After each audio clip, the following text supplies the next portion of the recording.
សុភាពនារីដែលខ្ញុំប្រទះអូនស្អាតខ្លាំងណាស់ប្រៀបបាននឹងទេពធីតារឹកពីសំរុំមានម៉ែមានឪរក្សាឃើញភ្លាមចាប់ចិត្តស្នេហា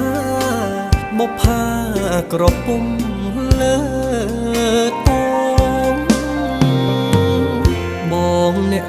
ចំរៀងផ្ញើសៀងដនត្រីធ្លាប់ឈ្នះចិត្តស្រីហេតុអ្វីមកចាញ់ស្នេហ៍អូនដូចមុនសន្តំនឹងព្រួញបាញ់ចំបេះដូងជួយព្យាបាលផង